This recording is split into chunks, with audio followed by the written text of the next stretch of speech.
ಮೂಡ ಹಗರಣಕ್ಕೆ ಸಂಬಂಧಪಟ್ಟಂತೆ ಬಿಜೆಪಿ ರಾಜ್ಯಾಧ್ಯಕ್ಷ ವಿಜೇಂದ್ರ ಸುದ್ದಿಗೋಷ್ಠಿಯನ್ನು ನಡೆಸ್ತಾ ಇದ್ದಾರೆ. ಬನ್ನಿ ಕೇಳೋಣ. ಮೂಡ ಹಗರಣ, ಎಸ್ಸಿಪಿ ಟಿಎಸ್ಪಿ ಹಣದ ದುರುಪಯೋಗ, ಈ ಎಲ್ಲ ವಿಚಾರಗಳನ್ನ ಇಟ್ಕೊಂಡು ನಾವು ಹೋರಾಟವನ್ನ ಮಾಡ್ಕೊಂಡು ಬಂದಿದ್ವಿ.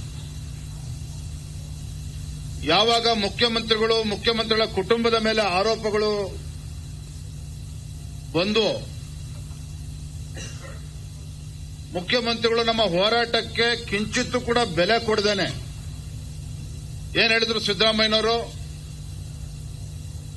ತಮ್ಮ 40 ವರ್ಷಗಳ ರಾಜಕಾರಣದಲ್ಲಿ ಕಪ್ಪು ಚುಕ್ಕೆ ಇರಲಿಲ್ಲ ಅಂತೇಳಿ ಬಡಾಯಿ ಕೊಚ್ಕೊಳ್ತಾ ಇದ್ರು.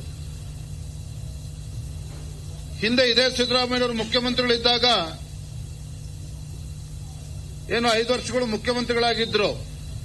ಈ ರೀತಿ ಭ್ರಷ್ಟಾಚಾರ ಆರೋಪಗಳು ಬಂದಾಗ ಸಿದ್ದರಾಮಯ್ಯನವರು ಏನ್ ಮಾಡಿದ್ರು, ಬಹಳ ಬುದ್ಧಿವಂತಿಕೆಯಿಂದ ಲೋಕಾಯುಕ್ತಕ್ಕೆ ಬೀಗವನ್ನ ಹಾಕಿ ಎಸಿಬಿಯನ್ನು ಸ್ಥಾಪನೆ ಮಾಡಿದ್ರು. ಯಾತಕ್ಕೋಸ್ಕರ ಮಾಡಿದ್ರು?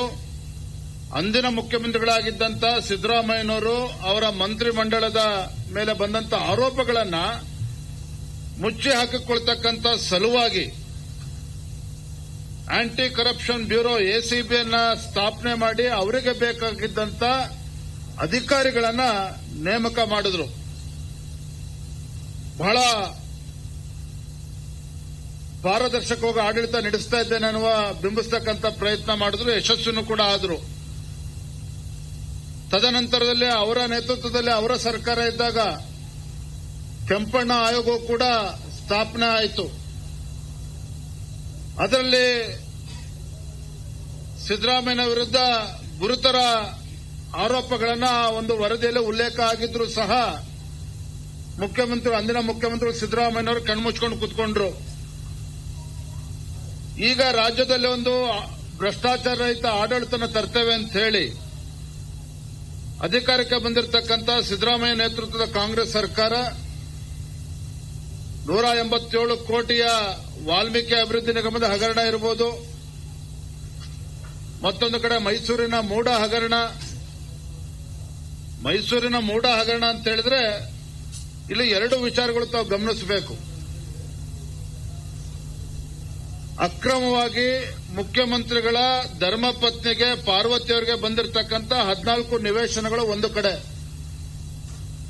ಸಿದ್ದರಾಮಯ್ಯನವರು ಮುಖ್ಯಮಂತ್ರಿಗಳಾದ ನಂತರದಲ್ಲಿ ಇದೇ ಮೈಸೂರು ಮೂಡಾದಲ್ಲಿ 5,000ಕ್ಕೂ ಹೆಚ್ಚು ನಿವೇಶನಗಳು, ಸಾವಿರಾರು ಕೋಟಿಗೆ ಬೆಲೆ ಬಾಳ್ತಕ್ಕಂಥ ನಿವೇಶನಗಳನ್ನ ಇವತ್ತು ಅವರಿಗೆ ಬೇಕಾಗಿರ್ತಕ್ಕಂಥ ಹಿಂಬಾಲಕರಿಗೆ, ರಾಜಕೀಯ ಪುಡಾರಿಗಳಿಗೆ, ರಿಯಲ್ ಎಸ್ಟೇಟ್ ದಲ್ಲಾಳಿಗಳಿಗೆ ಕೊಟ್ಟಿರ್ತಕ್ಕಂಥದ್ದು. ಇದು ಮೈಸೂರಿನ ಮೂಡ ಹಗರಣ. ಈ ಮೂಡ ಹಗರಣ ತೆಗೆದುಕೊಂಡು ನಾವು ಭಾರತೀಯ ಜನತಾ ಪಾರ್ಟಿ ಜೆಡಿಎಸ್ ಪಕ್ಷ ಮೊದಲ ಹಂತದಲ್ಲಿ ನಾವು ಬೆಂಗಳೂರಿಂದ ಮೈಸೂರಿಗೆ ಮೈಸೂರು ಚಲೋ ಅಲ್ಲೇ ಅಡ್ಡಗಟ್ಟಿದ್ರು. ನಾವು ಬೆಂಗಳೂರಿನೂ ಬಿಟ್ಟೇ ಇರಲಿಲ್ಲ. ನಾವು ಬೆಂಗಳೂರು ಹೊರವಲಯದಲ್ಲಿ ನಮ್ಮನ್ನ ಕಟ್ಟಾಕ್ತಕ್ಕಂಥ ಕೆಲಸ ಮಾಡಿದ್ರು. ತದನಂತರದಲ್ಲಿ ಅಧಿವೇಶನದಲ್ಲಿ ಈ ಮೂಡ ಪ್ರಕರಣವನ್ನ ನಾವು ಕೈಗೆತ್ಕೋಬೇಕು, ಅಲ್ಲಿ ನಿಲುವಳಿ ಸೂಚನೆಯನ್ನ ಮಂಡನೆ ಮಾಡಬೇಕು ಅಂತೇಳಿ ಒತ್ತಾಯ ಮಾಡ್ತೀವಿ ಅಂತೇಳಿ ಅಧಿವೇಶನ ಶುರುವಾಗುವ ಒಂದು ದಿನ ಮುಂಚಿತವಾಗಿ 1 ಮ್ಯಾನ್ ಎನ್ಕ್ವೈರಿ ಕಮಿಷನ್ ಅನ್ನ ಸ್ಥಾಪನೆ ಮಾಡ್ತಾರೆ ಇದೇ ಸಿದ್ದರಾಮಯ್ಯನವರು ಮುಖ್ಯಮಂತ್ರಿಗಳು. ಕಳಂಕರಹಿತ ರಾಜಕಾರಣಿಗಳು, ಕಳಂಕರಹಿತ ಮುಖ್ಯಮಂತ್ರಿಗಳಾಗಿರುವಂತಹ ಸಿದ್ದರಾಮಯ್ಯನವರು ಕಳಂಕ ಬರಬಾರದು ಅನ್ನುವ ಸದುದ್ದೇಶ ದುರುದ್ದೇಶ ಎರಡನ್ನೂ ಇಟ್ಕೊಂಡು 1 ಮ್ಯಾನ್ ಎನ್ಕ್ವೈರಿ ಕಮಿಷನ್ ಅನ್ನು ಸ್ಥಾಪನೆ ಮಾಡ್ತಾರೆ ಅಧಿವೇಶನ ಶುರುವಾಗುವ ಒಂದು ದಿನ ಮುಂಚಿತವಾಗಿ. ಅಧಿವೇಶನ ಪ್ರಾರಂಭ ಆಯಿತು. ನಾವು ಮೂಡ ಬಗ್ಗೆ ಚರ್ಚೆ ಮಾಡಬೇಕು, ನಿಲುವಳಿ ಸೂಚನೆಯನ್ನ ಮಂಡನೆ ಮಾಡ್ತೀವಿ ಅಂತೇಳಿ ನಮ್ಮ ವಿರೋಧ ಪಕ್ಷದ ನಾಯಕರು ಹೇಳಿದ್ರೆ, ಕಾನೂನು ಸಚಿವರು ಹೇಳ್ತಾರೆ ದೇರ್ ಇಸ್ ನೋ ಸ್ಕೋಪ್. ಮೈಸೂರಿನ ಮೂಡ ಪ್ರಕರಣದಲ್ಲಿ ಈಗಾಗಲೇ ರಾಜ್ಯ ಸರ್ಕಾರ 1 ಮ್ಯಾನ್ ಎನ್ಕ್ವೈರಿ ಕಮಿಷನ್ ಅನ್ನು ಸ್ಥಾಪನೆ ಮಾಡಿದೆ, ಯಾವುದೇ ಕಾರಣಕ್ಕೂ ಇದ್ರ ಬಗ್ಗೆ ಚರ್ಚೆ ಮಾಡೋದಕ್ಕೆ ಅವಕಾಶ ಇಲ್ಲ ಅಂತೇಳಿ ಸದನವನ್ನ ಮೊಟಕುಗೊಳಿಸತಕ್ಕಂಥ ಕೆಲಸ ಮಾಡಿದ್ರು. ನಾವು ಅಹೋರಾತ್ರಿ ಧರಣಿ ಮಾಡಿದ್ರು ಸಹ ಅಧಿವೇಶನವನ್ನ ಮೊಟಕುಗೊಳಿಸಿ ಪಲಾಯನವಾದವನ್ನ ರಾಜ್ಯದ ಮುಖ್ಯಮಂತ್ರಿಗಳು ಮಾಡ್ತಾರೆ. ಭಾರತೀಯ ಜನತಾ ಪಾರ್ಟಿ ಸುಮ್ಮನೆ ಕೂರ್ಲಿಲ್ಲ. ಮಾಧ್ಯಮದವ್ರು ತಾವು ಕೂಡ ಕೇಳ್ತಾ ಇದ್ರಿ, ಏನ್ರಿ ನೀವು ಬಿಜೆಪಿ ಅವರು ಬರೀ ಸೋಷಿಯಲ್ ಮೀಡಿಯಾದಲ್ಲಿ ಟ್ವಿಟರ್ನಲ್ಲಿ ಹೋರಾಟ ಮಾಡ್ತೀರಿ, ಯಾವುದೇ ಹೋರಾಟ ತಾರ್ಕಿಕ ಹಂತಕ್ಕೆ ತೆಗೆದುಕೊಂಡು ಹೋಗಲ್ಲ ಅನ್ನೋ ನೋವು ನಿಮಗೂ ಕೂಡ ಇತ್ತು. ಹಲವಾರು ಬಾರಿ ಪ್ರಶ್ನೆಯನ್ನ ಮಾಡಿದ್ರಿ. ಆದ್ರೆ ಭಾರತೀಯ ಜನತಾ ಪಾರ್ಟಿ ನಮ್ಮೆಲ್ಲ ಹಿರಿಯರ ಒಂದು ಜೊತೆ ಚರ್ಚೆ ಮಾಡಿ ಜೆಡಿಎಸ್ ಪಕ್ಷವನ್ನು ಕೂಡ ವಿಶ್ವಾಸಕ್ಕೆ ತೆಗೆದುಕೊಂಡು ಬೆಂಗಳೂರಿಂದ ಮೈಸೂರಿಗೆ ಪಾದಯಾತ್ರೆ ಮಾಡಿದ್ವಿ, ಹೋರಾಟ ಮಾಡಿದ್ವಿ. ಲಕ್ಷಾಂತರ ಕಾರ್ಯಕರ್ತರು ಕೂಡ ಆ ಹೋರಾಟದಲ್ಲಿ ಭಾಗವಹಿಸಿದ್ರು. ಇದರ ಪರಿಣಾಮ ಏನಾಯಿತು? ಒಂದು ಕಡೆ ಸಾಮಾಜಿಕ ಕಾರ್ಯಕರ್ತರು, ಸೋಷಿಯಲ್ ಆಕ್ಟಿವಿಸ್ಟ್ ಸ್ನೇಹಮಯಿ ಕೃಷ್ಣ ಇವತ್ತು ದೂರನ ಕೊಟ್ಟರು. ತದನಂತರದಲ್ಲಿ ಏನೇನು ಬೆಳವಣಿಗೆಗಳು ಆಗಿದೆ ತಾವೆಲ್ಲ ನೋಡಿದಿರಿ.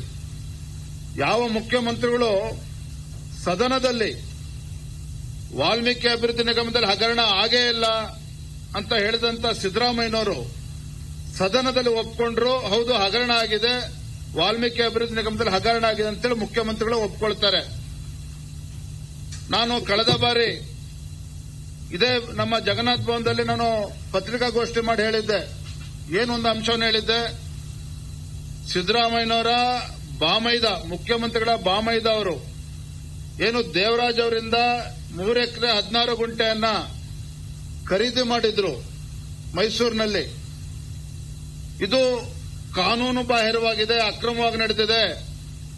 ಕಾರಣ ಅಂತ ಹೇಳಿದ್ರೆ ಆ ಜಮೀನೇನು ಮುಖ್ಯಮಂತ್ರಿಗಳ ಬಾಮೈದಕ್ಕೆ ಕೊಟ್ಟಿದ್ದಾನೆ ಆ ದೇವರಾಜ್, ಅವನು ಒರಿಜಿನಲಿ ಅವನಿಗೆ was not the title holder. ದೇವರಾಜ್ಗೆ ಜಮೀನು ಆ ಓನರ್ಶಿಪ್ ಇರಲೇ ಇಲ್ಲ ಅನ್ನುವ ಅಂಶವನ್ನು ಕೂಡ ನಾನು ಹೇಳಿದ್ದೆ. ಮತ್ತೊಂದು ಅಂಶವನ್ನು ಹೇಳಿದ್ದೆ, ದೇವರಾಜ ಒರಿಜಿನಲ್ ಲ್ಯಾಂಡ್ ಲಾರ್ಡ್ ಇಲ್ಲದೆ ಇರತಕ್ಕಂಥ ಸಂದರ್ಭದಲ್ಲಿ ತದನಂತರದಲ್ಲಿ ಆಗಿರ್ತಕ್ಕಂಥ ಸಬ್ಸಿಕ್ವೆಂಟ್ ಟ್ರಾನ್ಸಾಕ್ಷನ್ 14 ನಿವೇಶನಗಳು ಕೊಟ್ಟಿರ್ತಕ್ಕಂಥದ್ದಿರಬಹುದು, ಇವೆಲ್ಲವೂ ಕೂಡ ಕಾನೂನು ಬಾಹಿರ ಆಗ್ತದೆ. ದ ಡೇ ವಿಲ್ ಕಮ್, ಒಂದಿನ ಬಂದೇ ಬರ್ತದೆ. ಮುಖ್ಯಮಂತ್ರಿಗಳು ಜಿ ಕನ್ನಡ ನ್ಯೂಸ್ ಈಗ ನಿಮ್ಮ ಮನೆಯಲ್ಲೇ ನೋಡಿ, ಎಲ್ಲ ಕೇಬಲ್ಗಳಲ್ಲಿ ಈಗ ಲಭ್ಯ.